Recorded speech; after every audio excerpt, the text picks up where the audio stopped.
Good to be here together this evening. Want to begin our thoughts this evening in our study from God's Word in John chapter 17.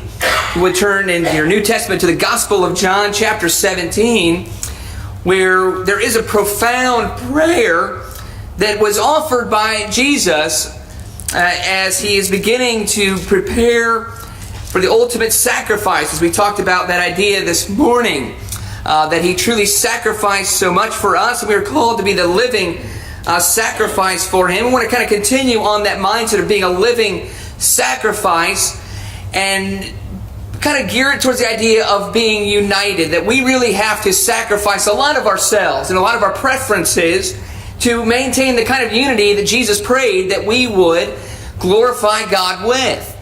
And we need to keep in mind that this is one of our main objectives. And sadly, so many times, there are so many congregations that are just torn apart by the conflicts and the struggles and the strife and fail to realize, even in sometimes the individual pursuit of attempting a righteous life, fail to really glorify God by maintaining what Jesus prayed for, that we would all seek to be united, that we would maintain the unity of the body that we all enter in when we become Christians. But I want to read in John chapter 17 here together, beginning some words from Jesus. This very beautiful prayer that He offered. And this is when He says in verse 6, John chapter 17 and verse 6. He says, I have manifested your name to the men whom you gave me out of the world. They were yours, and you gave them to me, and they have kept your word. Now they have come to know that everything you have given me is from you. For the words which you gave me, I have given to them. And they received them and truly understood that I came forth from you. And they believed that you sent me. I ask on their behalf. I do not ask on behalf of the world, but for those whom you have given me. For they are yours, and all things that are mine are yours, and yours are mine. And I have been glorified in them. I am no longer in the world, and yet they themselves are in the world. And I come to you, Holy Father, keep them in your name, the name which you have given me, that they may be one, even as we are. While I was with them, I was keeping them in your name, which you have given me, and I guarded them, and not one of them perished, but the son of perdition, so that the scripture would be fulfilled. But now I come to you, and these things I speak in the world, so that they may have my joy made full in themselves. I have given them your word, and the world has hated them, because they are not of the world, even as I am not of the world. I do not ask you to take them out of the world, but to keep them from the evil one. They are not of the world, even as I am not of the world. Sanctify them in the truth. Your word is truth.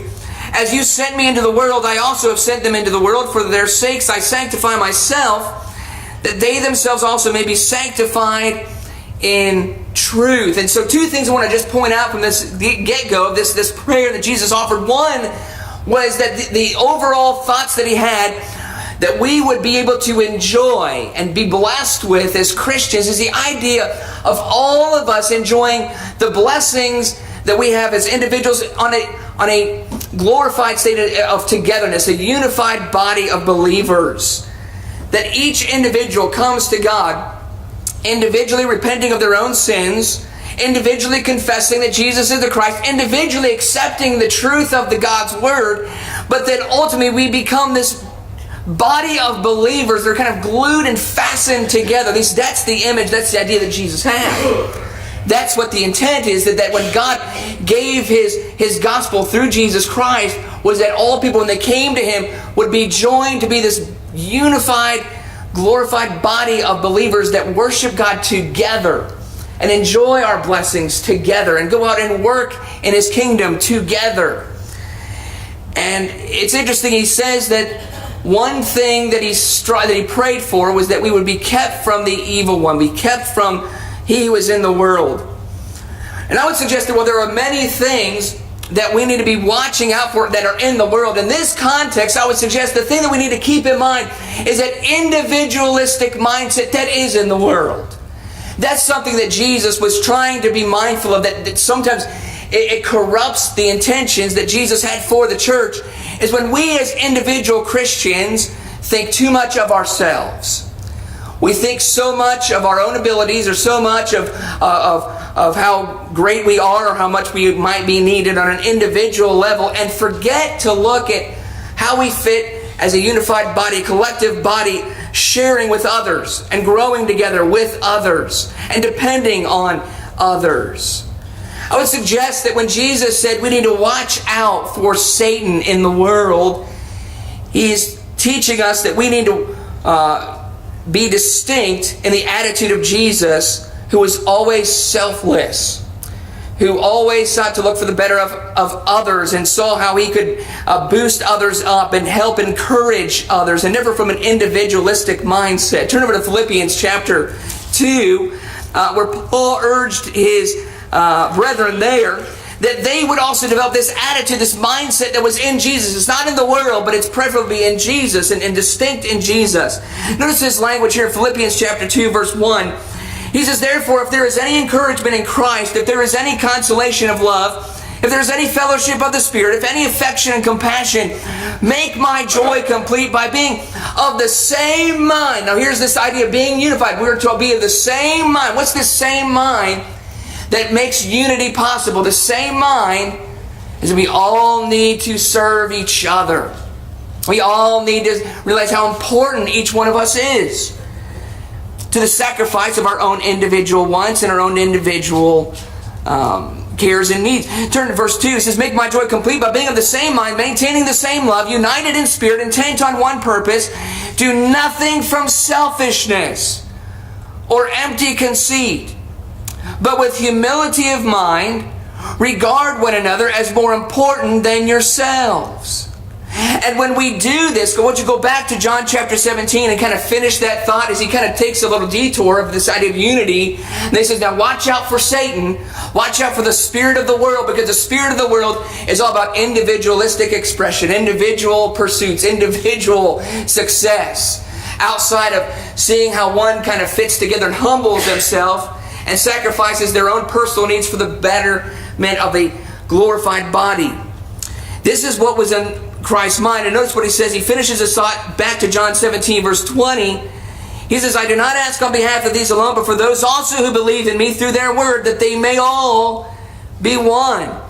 Even as you, Father, are in me and I in you, that they also may be in us, so that the world may believe that you sent me." Now, as I think about this, as I think about what Jesus is praying that we would ascribe to, that we would seek to achieve, I couldn't help but think of the Ohio State Marching Band, at the risk of offending anybody here, but hopefully we're all unit. We're on the same team, right? Spiritually. But at the risk of how this may offend maybe some individuals, I'm going to put this up here. But I actually was at this game. I didn't get to see this, though, because it was at halftime and I heard those hot dogs calling. And so I went down to try to get a snack. And I missed perhaps one of the greatest halftime performances of the Ohio State Marching Band. They did a tribute to Michael Jackson. And if that wasn't great enough, they decided that they were going to collectively put on this show where they were making it look like they had this white glove out there, and made it look like it was Michael Jackson moonwalking across the horseshoe. I remember I had to go home, and it was all over the news. I don't know, maybe you saw it, maybe you don't watch Ohio news. But maybe some of you heard about this. But it was amazing, because as you were watching this, you weren't being amazed at how great the horn player was, or how great the drum player was. You saw these individuals lost themselves in achieving this bigger picture. And they each individually were composing and kind of joining themselves in this bigger objective, was to pay tribute to Michael Jackson and make it look like there is the king of pop walking across the field at halftime. And what was truly amazing about this is, remember, at least for me, the next conversation piece was not about how amazing the individual players were, but it kind of pointed to the glory of who put that together? Who organized? Who got all those kids to learn where to put their feet and where to march and where to turn, when to slant and go this way, to make it look like there was a big moonwalker going on there and just putting on a halftime entertainment show. This is the idea that Jesus has for unity, is that we lose our individualistic pursuits. We all have a place to play. We all have a unique place and a unique role individually. God made us all differently. But the main objective is never, ever to see ourselves individually. But the object is always on the body. The object is always on the body. That should be our goal as an individual member of the Lord's body. It's always to say, what is the grander, bigger picture? Notice in Ephesians, Paul is building this argument based off of unity. It has a great discussion about unity we're going to look at towards the end of our lesson. But so much of what Paul teaches in Ephesians is about the bigger picture. How we as individuals need to see the bigger picture of how we are to walk in love as the body of Christ. Jesus Christ is the head, and collectively all believers are forming this unified walk, wherein we walk in love. I turn to Ephesians chapter 4 and read with me verse 11. Ephesians chapter 4. In verse 11 he says, He gave some as apostles, and some as prophets, and some as evangelists, and some as pastors and teachers, for the equipping of the saints, for the work of service, to the building up, notice, of the body of Christ. Well, now we're going to look in very great detail some practical things that Paul teaches us in the first six verses of Ephesians 4, of how unity is attained. But we need to see the purpose of unity is that we form the big body. Just as all these individual players, all these individual marching band and individuals, they were to form this big body. They were to walk in unison and to collectively make it their goal that someone saw something bigger than themselves. That's what God had in mind, and that's why Jesus prayed that when we became believers, when we became disciples, that we would never lose sight that even though we gain all kinds of individual blessings, no doubt, that thrill us individually. I'm thrilled individually as a Christian, no doubt. I thank God every day of what I personally get to be blessed with. But what he prayed was, Daniel, don't you ever lose sight of the bigger picture. This is bigger than my individual blessings. That my individual blessings are to play a part in making sure that the body is seen. And that the body together glorifies God. Not so much what Daniel Rube does to glorify God. But how do I fit so that the body is seen? And notice he says that's why God needs teachers. He needs certain leaders. He needs certain spiritual guiders. Just as what did the Ohio State Marching Band need? They needed a guy to instruct them, to kind of guide them, right? To make sure that they were all walking as a body. And that's what here the apostle is saying, that he needed to place certain people to kind of guide them, to kind of be the marching band leaders, so to speak. That's what these people are. Pastors, teachers, evangelists, prophets. What are they doing? They're kind of the marching band leader. You see that guy with the funny hat there next to the O? God needs certain people like that. Kind of wear different hats, so to speak, to kind of guide people, make sure that the body is walking collectively together. Notice what he says. We've got these certain people, these certain evangelists, pastors, teachers. Why? For the equipping of the saints, for the work of service, to the building up of the body of Christ, until we all attain to the unity of the faith and of the knowledge of the Son of God, to a mature man, to the measure of the stature which belongs to the fullness of Christ. As a result, we are no longer to be children, tossed here and there by waves and carried about by every wind of doctrine, by the trickery of men, by craftiness and deceitful scheming. But speaking the truth in love, we are to grow up in all aspects into Him who is the head, even Christ, from whom the whole body, being fitted and held together by what every joint supplies, according to the proper working of each individual part, causes the growth of the body for the building up of itself in love. And just as they might need a leader, kind of a marching band leader there, to kind of watch each individual, just in case maybe there's one individual who's playing his horn, maybe playing the drums, and they're just so into it, and they get so caught up in the moment that they forget that they're moving out of step and they're wanting all the attention on themselves rather than on the body. That's why we need to make sure we all keep a humble mindset. We need to emphasize humility, emphasize sacrificial living, emphasize sacrificial mindsets. Why? Because this is needed for the overall achievement of what Jesus prayed for, that the body would be seen. We can't upstage the body by sometimes our individual attitudes. We got to watch that. I remember I was in a play when I was in high school. It was Fiddler on the Roof. And I had a very small part, but I thought, I'm going to really make this big. I'm going to make this as big as I possibly can, even though I only had a few lines. And I only had a couple lines, but I had one part in the play where everybody's in this wedding scene, and you've got the main characters are talking to each other. They're supposed to create this mood that there's all kinds of people there at this party. And I'm in the background. I'm supposed to be having a conversation. I'm supposed to be moving my lips but not talking. So I thought, well, I'm going to really milk this. And I started pretending like I was telling this guy a joke, and we started just laughing, or just rolling around on the stage, and I was just moving all over the place. And all of a sudden, we were practicing. The director says, "Daniel, I got a question for you." He says, "You don't know what upstaging means?" I said, "Yeah." He said, "You're doing it. Knock it off. This isn't about you. This is about creating this, and you're supposed to just kind of be in the background and just kind of they're going to see you, but creating this attention on this scene here." And that's what we need to be careful of doing. We need to be careful of getting caught up in our own individualistic pursuits, that we do not upstage what the main objective is. It's about how the body looks to the world to glorify God.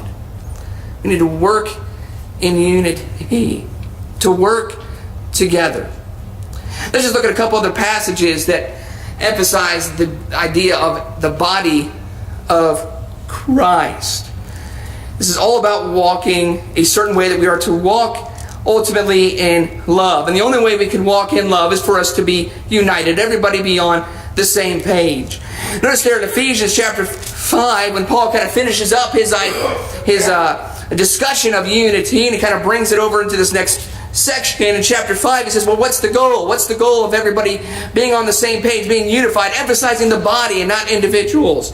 It is chapter 5, verse 1, "Therefore be imitators of God as beloved children, and walk in love, just as Christ also loved you and gave himself up for us, an offering and a sacrifice to God as a fragrant aroma."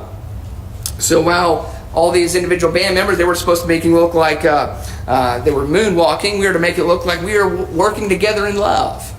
That's how we walk. And that's what to be the objective. And the only way we can do that is if we all buy into and submit ourselves to what Jesus prayed for, that this is about something bigger than us. And how we achieve that is all in our attitude.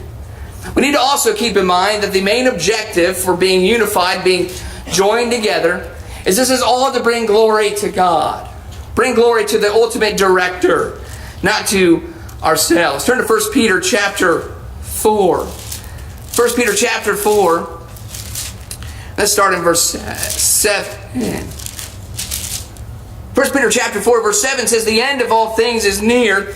Therefore be of sound judgment and sober spirit, for the purpose of prayer.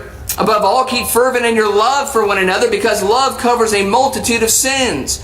Be hospitable to one another without complaint. As each one has received a special gift, employ it in serving one another as good stewards of the manifold grace of God. Whoever speaks is to do so as one who is speaking the utterances of God. Whoever serves is to do so as one who is serving by the strength which God supplies, so that in all things God may be glorified through Jesus Christ, to whom belongs the glory and dominion forever and ever. Amen." We are to bring glory to God. That is the purpose of the body. And we glorify God when we, each of us individually, all collectively agree our objective is to walk together. And to realize that's where God has put us. You know what I find interesting is unity is not so much achieved, but rather maintained. Do we realize that when we are added to the church, we are automatically unified, at least in God's mind? When a woman or a man, black or white, short or tall, American or Russian or Hungarian, no matter what your descent and no matter what your background is, anyone who is baptized is automatically put into the same body. God puts us there. It is God who unites us. Because that is God's purpose. That is God's purpose. The minute any one of us are baptized, we are automatically put into the same unit, the same body. And really the Scriptures teach us to accept that and to maintain it. We sometimes do a lot of damage to that. But really it's not the idea that we produce unity, but rather we maintain unity. Unity is something God already has in mind, that already puts us in. We need to accept that. We have no choice in the matter. God puts us all together in the body, all of us individually. And then we're going to look at several passages together that emphasize that. But notice in Ephesians chapter 1, there is a certain phrase that occurs over and over again. And that phrase is to live to the praise of His glory. It's repeated 3 times in just the first chapter. I want to show you the 3 different times in Ephesians chapter 1 as Paul begins this discourse on unity and seeing the bigger picture. But notice what he says, what our objective is. In verse 6, in Ephesians chapter 1, verse 6, we are to live to the praise of the glory of His grace. Notice it down in verse 12. Ephesians 1 verse 12 says, to the end that we who were the first to hope in Christ would be to the praise of His glory. And down in verse 14 says, who is given as a pledge of our inheritance with a view to the redemption of God's own possession, to the praise of His glory. And you know that word glory occurs there in the prayer that Jesus always said, I want the glory that we had. And the glory is exemplified in the fact that Jesus says, me and the Father, we are by nature one. The definition of God's uniqueness is 3 persons of God all together in one. That is His identity. It's not something that He created. It's something that He is. I am, He says, is His name. I am the I am. And they are one. They exist together as one. And they glorify this idea of unity in their being. And we get to be a part of that, or rather reflect that, and that should be our goal. And so when he says, what is our goal?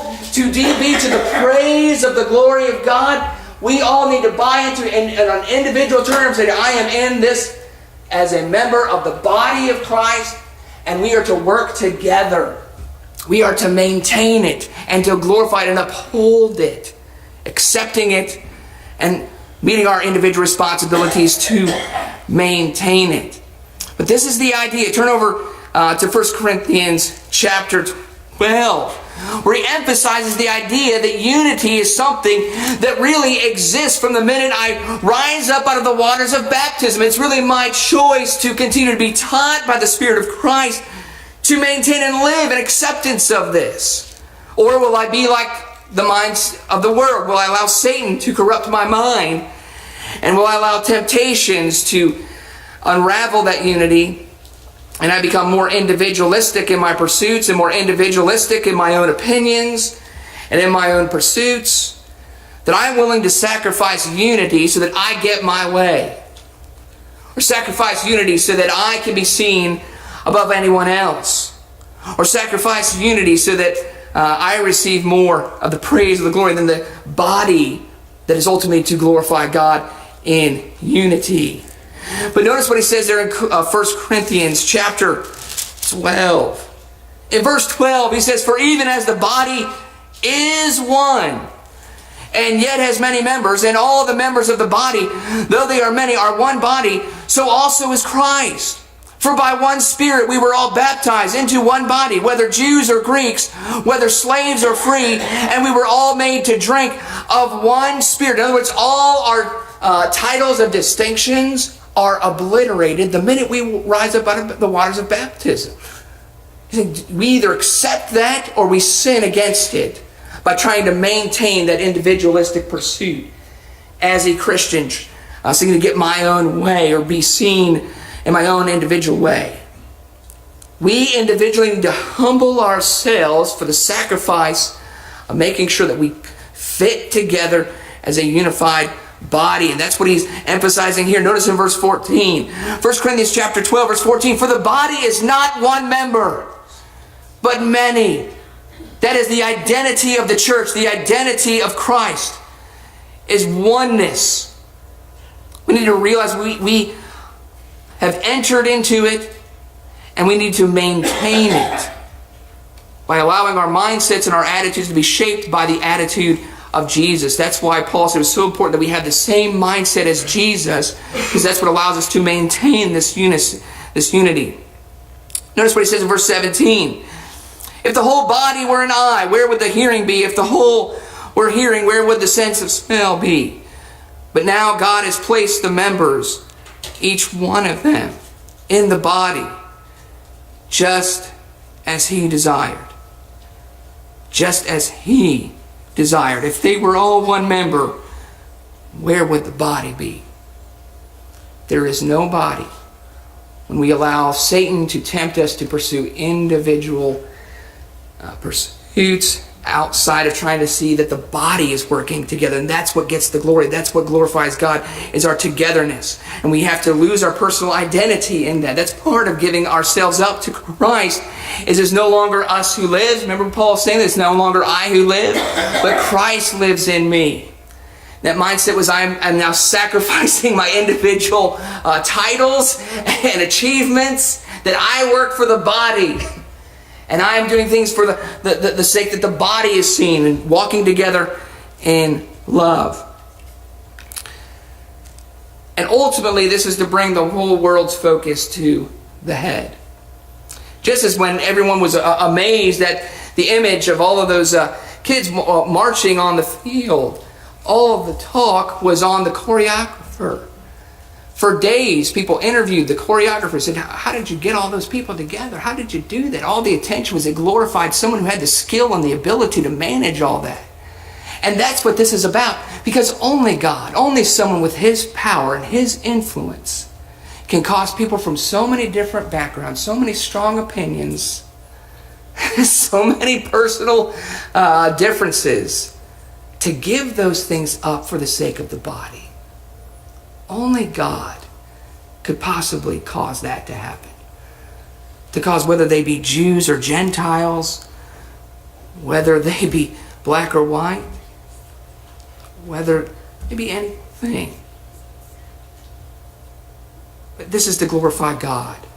It brings the world's focus to him in this way. Turn back over to Ephesians chapter 1. Ephesians chapter 1, beginning in verse 22. It says, and he put all things in subjection under his feet, and gave him as head over all things to the church, which is his body, the fullness of him who fills all in all. We draw attention to the head when we have given ourselves completely to the sake of the body, collectively working together. And so how do we achieve this? Well, let's spend just a few moments looking at what Paul practically says we need to do to achieve this. Come over to Ephesians chapter 4. And let's read together those first 6 verses.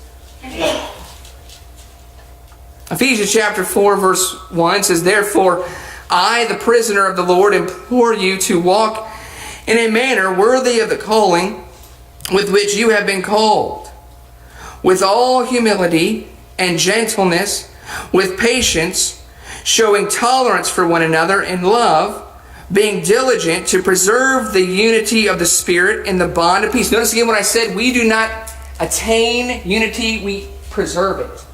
Unity is something that defines God's existence. It is impossible to separate the Father, the Son, and the Spirit. They are together. They are united. It is impossible to divide them. And so in that same way, he says, when we are added to the body, this is to glorify that aspect of God, that unique togetherness. And we do a disservice, we fail to glorify him. It says, we do not walk worthy. We do not walk worthy of our calling if it is not in our mind to preserve that unity. In other words, regardless of someone's strong opinions, regardless of someone's strong feelings and how someone expresses those things and how hard-headed sometimes people can be, I am to accept that God put us both in the same body. Now, no one said this is easy. No one's saying that this is automatic or by instinct. No, it's not. That's why Jesus prayed for it, and that we would recognize what Satan seeks to do to destroy it. He wants us to be so bothered and so offended and so obsessed over some of the quirkiness and some of the individual imperfections of individuals around us that we become so bogged down by, we compare ourselves to them, and we believe that my light is going to have kind of a shadow cast over it if we allow someone like this personality or this individual to kind of be around here. This is, we need to be tolerant. We need to learn to be to have humility. And that's the first thing he encourages us to have humility. We must humble ourselves. It says, therefore I, the prisoner of the Lord, implore you to walk in a manner worthy of the calling with which you have been called. I individually walk worthy when my objective in everything I do is to preserve the unity of the body. That's my goal, and that should be my goal. That should be your goal. How do I achieve this? Verse 2. First, I need humility. With all humility. Paul had a way of bringing people's minds to more humbly walking together with others by making the focal point on how God thought of those around them. We spend a lot of time thinking about how God looks at us. Obviously, we need to reflect on our holiness. We need to reflect on our attitude. We need to reflect on what it is we are doing and how God sees us. But sometimes we can do that with blinders on, and we fail to forget about the others around us and realize that they also are being looked at by God in a very special, unique way. And anytime there were problems with unity, problems in strife, Paul tended to bring them back to that, to say, why don't you remember to kind of humble yourself, take yourself out of the picture and look at this individual and look at how God sees them. And remember how God sees them. That you might preserve and realize you have an obligation to behave towards them as one who is special to God. Turn over to 1 Corinthians chapter 8. There were problems with unity, obviously there in a variety of ways, but specifically here we find that there was with the eating of meat, and whether or not there could be unity between individuals who differed on this, and created all kinds of friction and all kinds of problems. And Paul is seeking to try to bring the minds back to, you have to look beyond this individual problem and seek to try to pursue some form of unity, and how they need to achieve that is each individual needs to humble themselves. Humble how we see ourselves and look at how God sees others around us. Notice verse 7, 1 Corinthians chapter 8 and verse 7. It says, however, not all men have this knowledge, but some being accustomed to the idol until now eat food as if it were sacrificed to an idol, and their conscience being weak is defiled. But food will not commend us to God. We are neither the worse if we do not eat, nor the better if we do eat. But take care that this liberty of yours does not somehow become a stumbling block to the weak. For if someone sees you who have knowledge dining in an idol's temple, will not his conscience, if he is weak, be strengthened to eat things sacrificed to idols? He's saying, now, I know how you think about how what would happen to you, but you need to get your mind separated from you all the time. Kind of take the spotlight off of you and remember all these other people around you. Sometimes we forget that. We start thinking about us.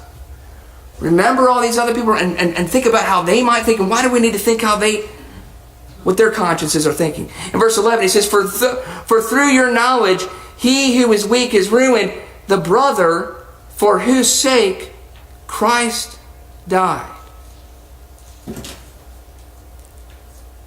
When I start looking at individuals as this is the one who bothers me, this is the one who annoys me, this is the one who gets under my skin, this is the one who just pushes my buttons, they just know exactly the right way. I'm telling you, I think they do it on purpose. This is the one who Christ died for.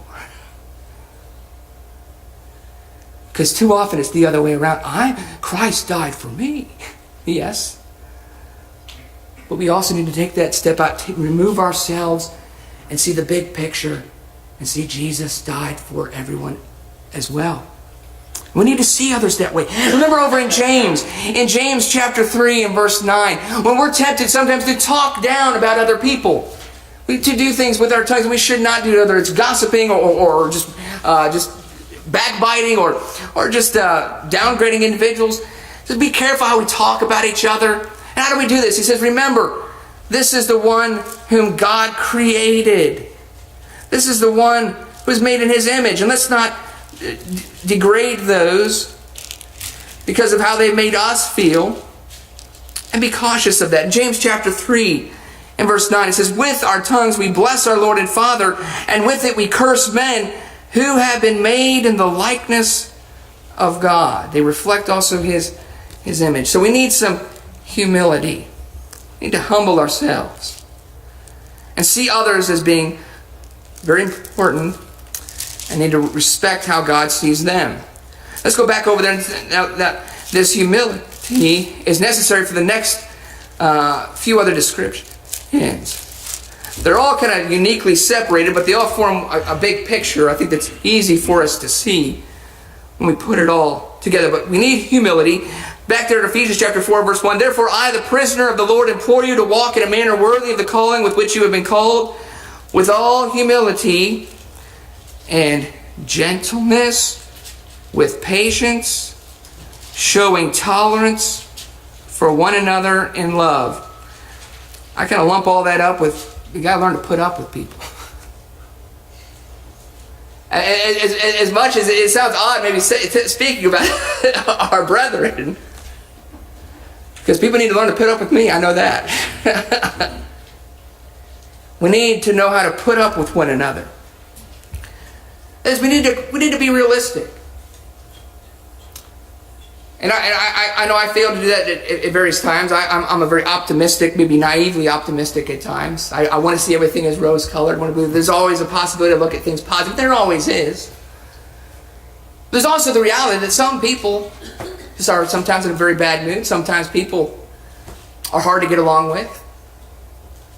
And there may be nothing wrong with it. It may just be how I'm perceiving them. It may just be how I misunderstand them. It may just be that I have not walked in their shoes and I cannot understand how they have gotten to this place in their life. But I'm so guilty of so many times I interpret it with how I know I want to be and how I think they ought to be in turn. And I therefore demand that everybody else be how I think they should think and how I think they should behave.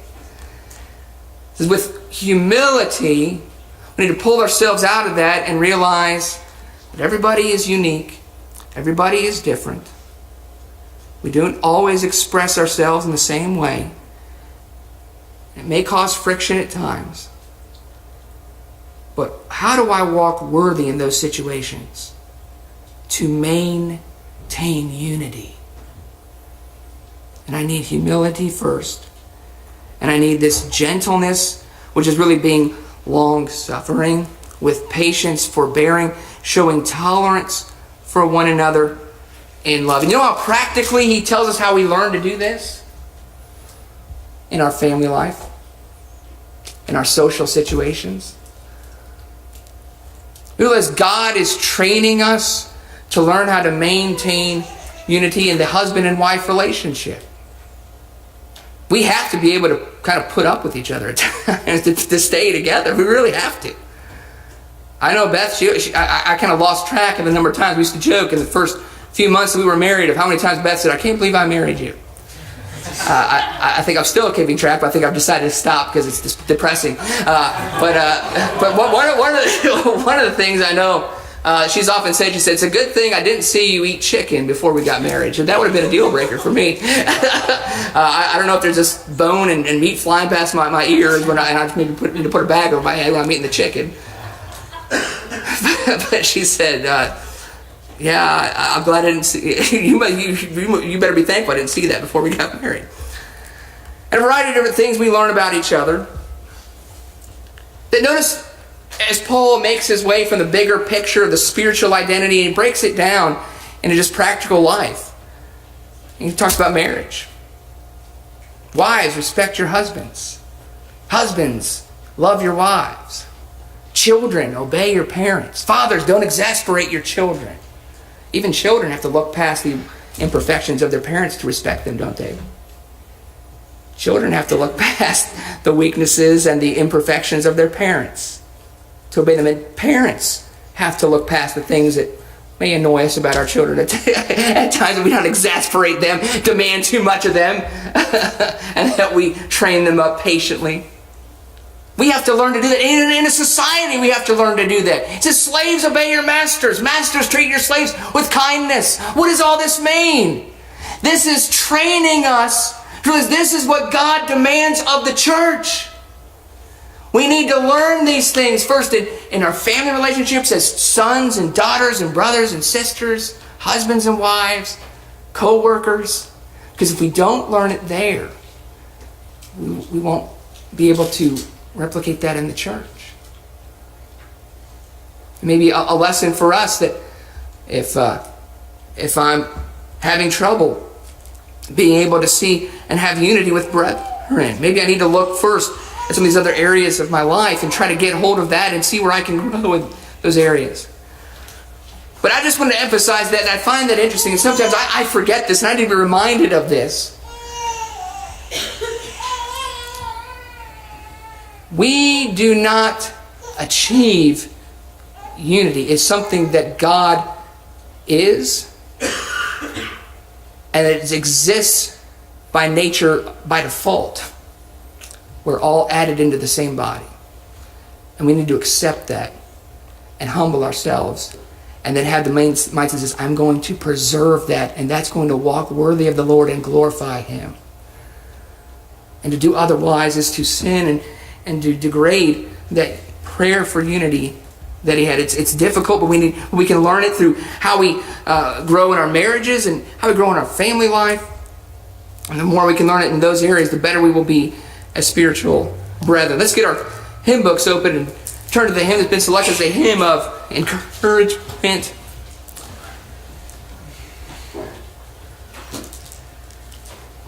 And we would invite anyone who's never obeyed the gospel of Jesus Christ to obey, to turn to Him. We talked about having the mindset of Jesus Christ. It allows us to have this unified mindset to preserve unity. I just want to quickly turn to one of my favorite depictions of the true humility of Jesus. Why it's easy for us to submit. It should be easy for us to submit to the Lord's calling us to obey Him. And we see how He behaves in John chapter 13. In John chapter 13, verse 1, it says, Now before the feast of the Passover, Jesus, knowing that His hour had come, that He would depart out of this world to the Father, having loved His own who were in the world, He loved them to the end. During supper, the devil, having already put into the heart of Judas Iscariot, the son of Simon, to betray Him, Jesus, knowing that the Father had given all things into His hands, and that He had come forth from God, and was going back to God, got up from supper, and laid aside His garments, and taking a towel, He girded Himself. Then He poured water into the basin, and began to wash the disciples' feet, and to wipe them with the towel with which He was girded. So He came to Simon Peter. He said to him, Lord, do you wash my feet? Jesus answered and said to him, What I do you do not realize now, but you will understand hereafter. Peter said to Him, Never shall you wash my feet. Jesus answered him, If I do not wash you, you have no part with me. Simon Peter said to Him, Lord, Then wash not only my feet, but also my hands and my head. And Jesus said to him, he who has bathed needs only to wash his feet, but is completely clean. You are clean, but not all of you. For he knew the one who was betraying him. For this reason he said, not all of you are clean. So when he had washed their feet, and taken his garments, and reclined at the table again, he said to them, do you know what I have done to you? You call me teacher and Lord, and you are right, for so I am. If I then, the Lord and the teacher, washed your feet, you also ought to wash one another's feet. Jesus is calling us because he wants to serve us. Jesus is calling you because he wants to wipe away your sins. He wants to do that. He wants to be our servant. The only way we can truly allow him is for us to humble ourselves, accept his lordship is to be the ultimate servant in our life, to serve our needs, to serve us. And if he's the Lord, if he is doing this, then we by nature can be taught to then serve others. And that's how we maintain that unity. But first we need to come to him and humble ourselves and obey that gospel, dying to sin, putting away our selfishness, repenting, confessing that Jesus is the Christ, the Son of the living God, being baptized for forgiveness, that we might have our sins washed away in his precious blood, and then teaching us to maintain that attitude of humble service. We would all together be glorifying God by being one body of one mind. Let's encourage each other, and anyone who needs to obey, why don't you come to the front while we stand and sing this song of encouragement together. Why don't you come and obey while we stand and sing.